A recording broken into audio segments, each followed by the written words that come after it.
How's it going? Welcome to Stud Center. Dun-dun-dun.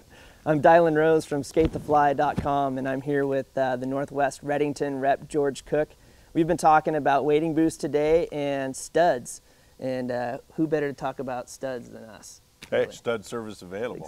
Exactly. Well, here in the Pacific Northwest Island, stretching from essentially Sacramento up through British Columbia, including the states of Oregon and Washington, we got a lot of slick ditches. Yeah. The Pit, Northern California, the Rogue in Southern Oregon, the North Umpqua, where, boy, it seems like you could be standing in 6 inches of water and falling 6 feet. Yeah. The big swimming pool known as the Deschutes. The Deschutes. And then even some stuff here in Washington, such as the Yakima and the Wenatchee. Studs are at times called upon, at times mandatory, particularly in Oregon. So with the advent of a lot of these rubber type soles, in the case of this Reddington Skagit boot, which is new for this this coming year, here's a sticky rubber sole, but you also have got the highly popular Vibram that's out there. Studs, particularly in these rubber soles, are really on the cusp of mandatory in a lot of watersheds. Right. These studs from Grip Studs, a company out of Merlin, Oregon, who specializes in studs for ATVs and motorcycles, have come up with an ideal, easy-to-use stud for application in rubber as well as felt soles. Right. And we don't need MacGyver today. We don't.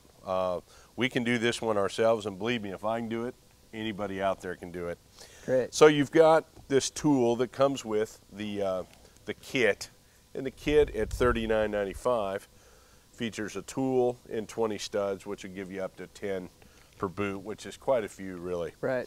So this little guy, the tool, works off of a couple of nodules that fit in a corresponding matchup piece with the stud.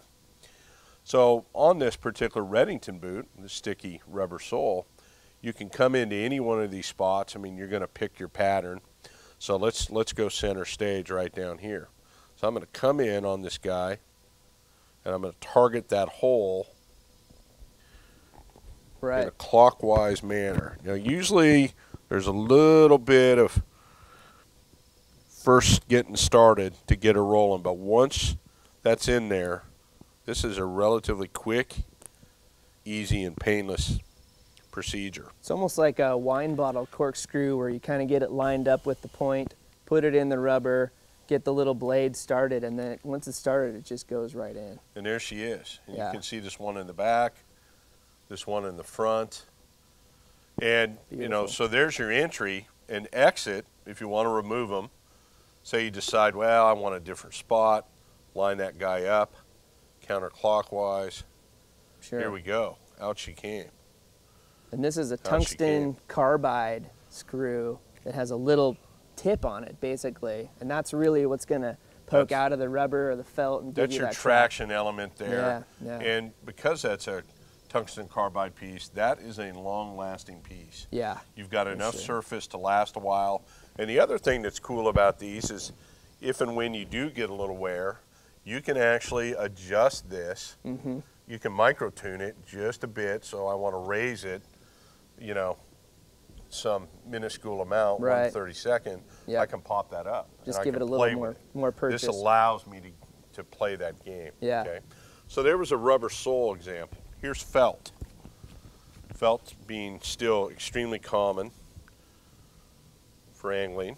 Got some complementary grass going on.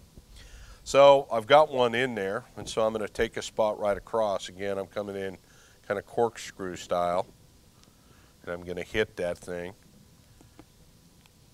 clockwise, half a dozen turns, and I'm sitting pretty good. And I can, of course, check that with my hand. Yeah. If I want a little more purchase on it, simple quarter turn to lighten up. Sure. There I go. Or and if your weight or your felt starts to wear down a little bit, you can easily just put a couple more turns in it. Yep. And match the depth just right. Just that. The tool gives you that flexibility. Yeah. So you've got a couple of studs in here, kind of the start of what could be a typical pattern. You know, for instance, there's a a sole match up with a what I call a 4-6 pattern, and that's just one format a guy could use. Sometimes folks will run them up the sides and keep them out of the middle, but you've got a basic crow's foot pattern, which is very common in stud placement. Cool. Okay? Very cool. So let's have the summer of no sliding, exactly. no swimming. Exactly. Okay. We've been looking at grip studs, extreme traction for wader boots. This has been Stud Center. Done it. Thank you. Thanks for watching.